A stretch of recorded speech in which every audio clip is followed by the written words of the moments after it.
Hey everyone, welcome to another episode of Thief Talk, where in each episode we dive into the ideas and trends shaping our dental profession. We'll be hearing from dentists, insurance providers, and practice managers across the country. And in this episode, I have with me a very special guest, a longtime friend, Aditya. Aditya, welcome to the podcast. Thank you for having me, David. No worries. So for those in our audience who do not know you, can you just give a brief introduction of yourself? My name is Aditya. I graduated from Adelaide Uni last year. I'm currently working in Brighton in Adelaide, down south, as a new grad. And this sounds amazing, Aditya. So you've been working at your current practice for about 9 months now? Yeah, that's right. Yeah, since December last year. Yeah. So obviously now transitioning to practice, that would have been quite a big transition. Would you be able to share some of your insights in terms of how that transition has been going for you? Yeah. Oh, look, it was definitely tricky to begin with. We going through uni, we work in the public system, and there's not heaps of exposure to private dentistry. So it's a big leap to go from public to private. But it's getting used to the systems, getting used to the workflows and everything. And it took a couple of months, but we got there in the end. And it's all about having a good team around you. So that really helped. Yeah.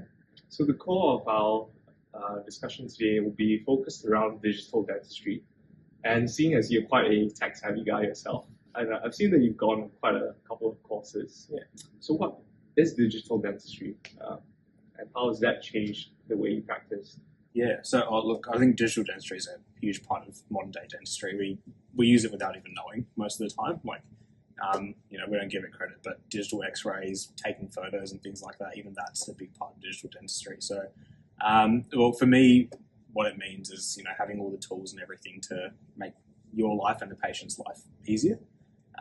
So in our practice, that looks like we've got a CEREC, we've got 3D printing, we've got cameras, intraoral and extraoral cameras, digital radiographs, CBCTs, all of that kind of stuff. And it just makes everyone's life so much easier in terms of diagnosing, in terms of doing treatment, things like that.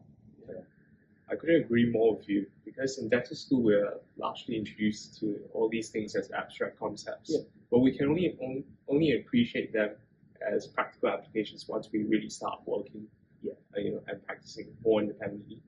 So I can see that obviously it's changed your workflow quite significantly.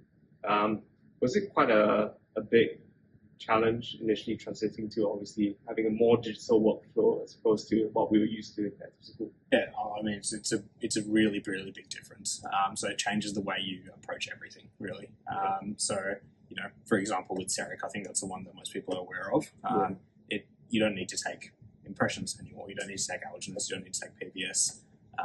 It saves heaps of steps in that process. Everything's same day. There's no temporaries. People aren't coming in with debonded temporaries or sensitivity under their temps, things like that. So it makes a huge difference, and it was a big jump going from traditional dentistry to that. But I think what helped me is my boss was willing to sort of guide me through that process, going to courses early on to get an understanding of all of that. And then, eventually it's just about getting the practice in, really. Your first 10 crowns, your hands are always going to be shaking on a CEREC, but you eventually get used to it. Yeah. Thanks for sharing.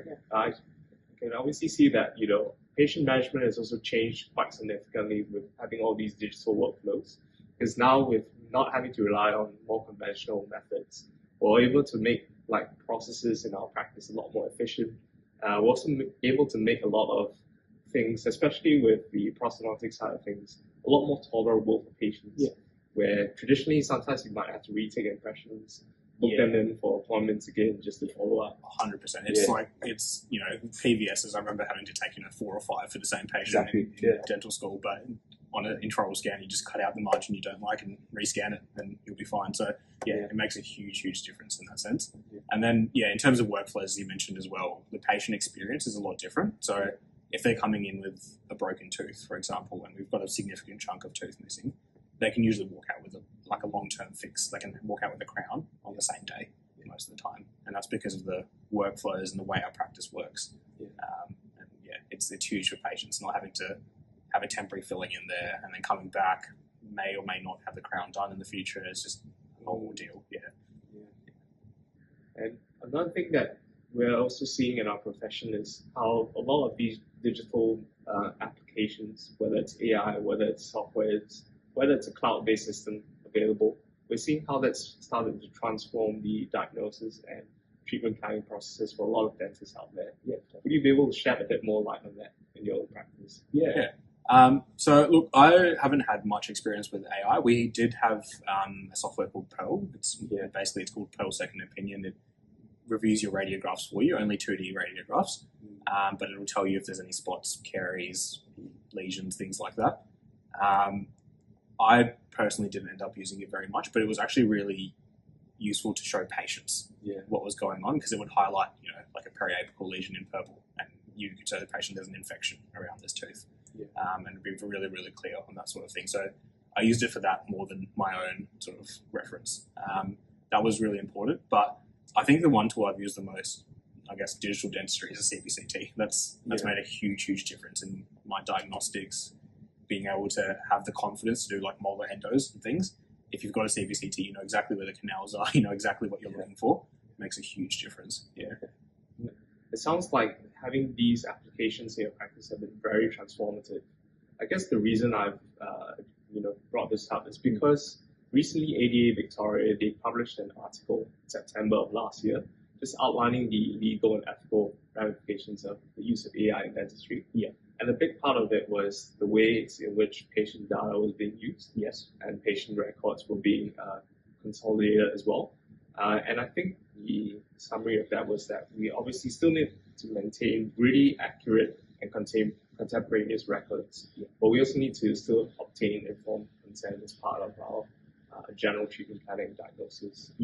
And I think that with the advent of AI in recent times, I think the bigger question is raised as to whether or not it will continue to, I think be an enabler in our own practice, or would it subvert the will power of dentists when it comes to diagnosis and treatment planning? Because I think some dentists have, unfortunately shifted towards utilizing it more as a sole diagnosis tool, as opposed to having their own diagnosis, as opposed to having their own treatment plan, which has formed a lot of what we were obviously ingrained with in dental school. 100%. I think AI, with the way it is currently, is more just an adjunct to your knowledge and what you know. Maybe 20 years down the track, we can solely use AI to diagnose, but it's not at that stage yet. And I think it's still on the practitioner to, even things like the AI summary of notes and things, it's still on the dentist to write their own notes. They've still got to review them. They can't rely on that. And things like Pearl, Second Opinion, whatever it is, you still need to review those x-rays yourself. It's not the AI's job to do that for you. So I think at this stage it's very much an adjunct, and very important that you can take responsibility. And earlier you mentioned that you had gone on some courses and that kind of influenced some of the digital workflows you've taken on. I saw that you recently went on a CPD with Paul. What were some of the takeaways you got from that course?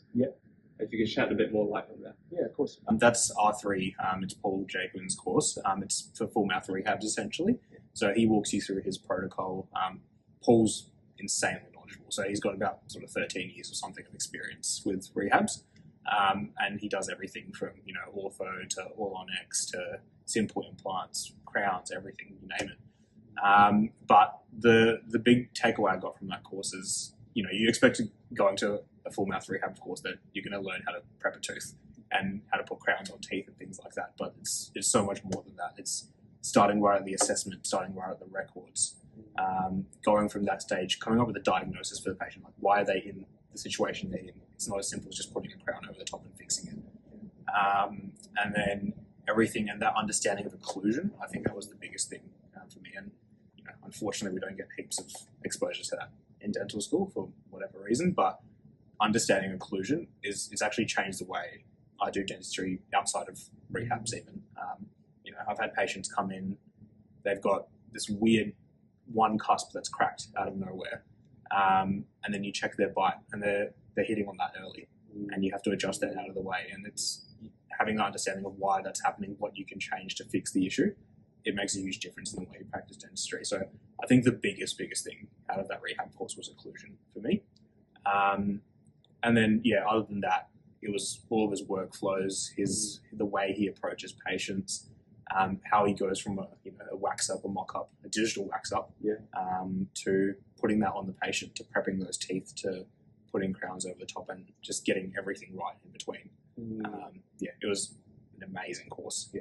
I think it's still, like, as a new grad, I was out of my depth in a few spots, but it was so important to me. I feel like it's going to change the way I approach dentistry going forward. So yeah, I really can't recommend it enough. What advice do you have to any new grads looking at taking on courses? Once they're out of dentistry. So look, I think there's this myth. Well, I think it's a myth at least, that you need to get really good at bread and butter before you do comprehensive courses and things. I don't think that's necessarily true.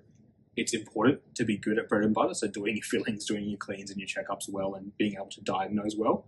But that shouldn't stop you from doing the things you want to do in dentistry. So for me, like going to the rehab course, that's not traditionally a new grad thing. Like, you wouldn't expect new grads to go to that. And Paul said this himself as well. He didn't really aim it at new grads either. But I thought, from day one, I was like, I want to be able to do a rehab.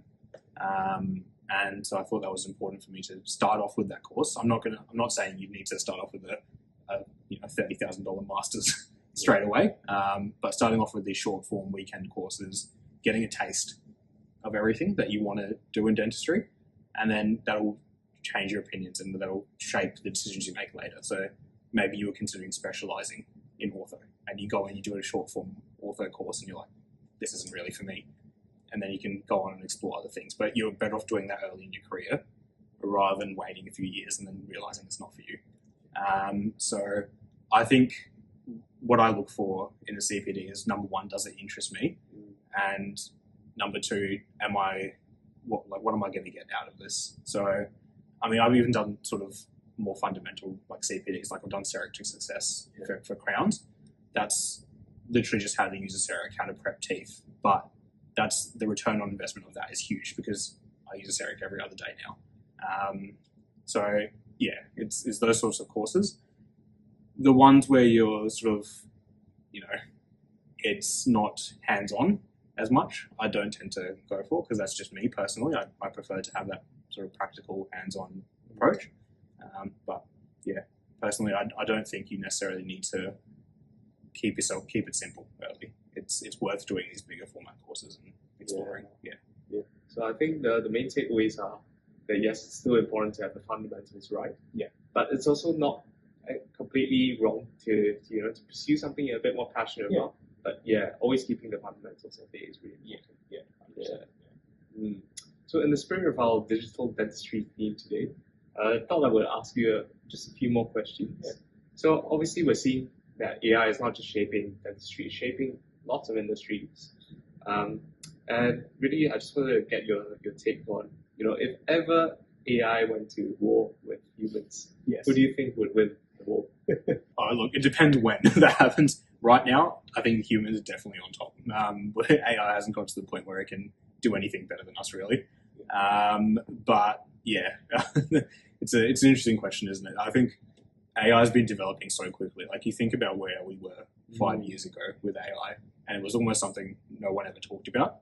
And now we've got, ChatGPT or whatever, and all these sort of big models that can do all sorts of things. I think maybe in 5 years it's going to be a different answer, to be honest. Yeah, it is interesting. I think dentists are safer now, though. With AI. You still need hands-on, you still need that personal approach, and AI can't give you that.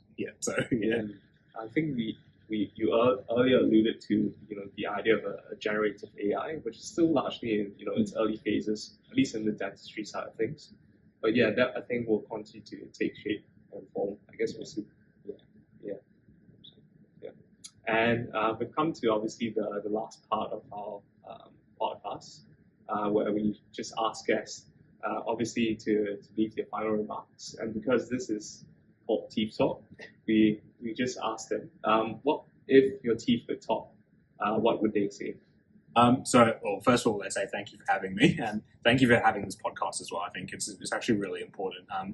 I didn't realize this going through dental school either, but having a perspective from someone who's gone through the whole process and knows things that you don't learn in dental school is really, really important. And it actually, it changes the way you approach a lot of things. So thank you for doing that. But I think the biggest piece of advice I want to give to people who are about to graduate is have a bit of a support network around you. That means a lot of things, but it's things like having a group of friends that you can just vent to. Sometimes you have a bad day at the clinic, you're going to have issues here and there. You can just talk to them, bounce ideas off of each other, that sort of thing. I think that's a really, really big thing in dentistry, because it's not the easiest profession day to day, and it does get tough. And burnout is a very real thing. So you need to distance yourself, have someone to talk to outside of dentistry. Yeah, I couldn't agree more with you. I think in dental school, and even in the broader sense, there's a lot of trauma bonding to be gained through all the struggles in dentistry. Yeah. So I think, having that support system sometimes will just get you a long way. Yeah, 100%. And I think the other thing is you don't want to have that same mentality you had in dental school going into private practice. Yeah. In dental school, you're studying. It takes up the majority of your time. You have to spend a lot of time going to clinic, studying outside of clinic hours, going to lectures and things like that. But then if you do the same thing when you're working, you're going to be so burnt out because you spent 9 to 5 at clinic and you go home and think about dentistry again. It doesn't do well with your brain. So you've got the mentality has to change 100%. Yeah. All right, Aaditya, thank you for your time. Thank you. No worries. Hey everyone, if you like this episode, don't forget to like, share and follow our channel at ABSS2 Stop Bites. Alternatively, you can click the link below for more full episodes.